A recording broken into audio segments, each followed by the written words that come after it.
வணக்கம் அன்பார்ந்த நண்பர்களே. எலும்பு நரம்பு தசை பலமாக இருக்க நீங்கள் இந்த உணவு எடுத்துக்கிறீங்களா?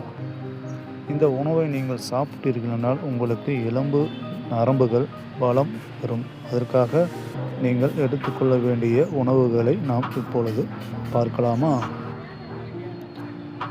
இப்பொழுது எலும்பு பலத்திற்கு முருங்கைக்கீரை, வால்கரை கம்பு, கொள்ளு, அத்திப்பழம், நாட்டுப்பால், தயிர் இதை எல்லாமே நீங்கள் எடுத்துட்டிங்கன்னா உங்கள் உடம்புக்கு நல்ல பலம் கொடுக்கும்.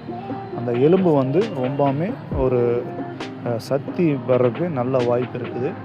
முருங்கைக்கீரை ரொம்ப நல்லது. இப்போ தசை பலத்துக்கு கருப்பு உளுந்து, பச்சை பயிறு, கொள்ளு, வேர்க்கடலை, பருப்பு, கரும்பருப்பு, முக்கடலை இதை எல்லாமே நீங்கள் சாப்பிட்டிங்கன்னா உங்கள் தசை சக்தி பெறதுக்கு ரொம்பவுமே உங்களுக்கு உறுதுணையாக இருக்கும். இப்போ இதையே நீங்கள் ட்ரை அடுத்ததாக நரம்பு பலத்திற்கு தேங்காய் பால், வாழைப்பழம், பேரிச்சம்பழம், நெல்லிக்காய், சர்க்கரை வள்ளி கிழங்கு இவை நீங்கள் உணவில் எடுத்துக்கொண்டால் அற்புதமான உங்களுக்கு நரம்பு பலம் அதிகரிக்கும் வாய்ப்புகள் அதிகமாக இருக்கிறது. கண்டிப்பாக இந்த உணவுகளை நீங்கள் எடுத்துக்கொள்ளுங்கள். மிக்க நன்றி.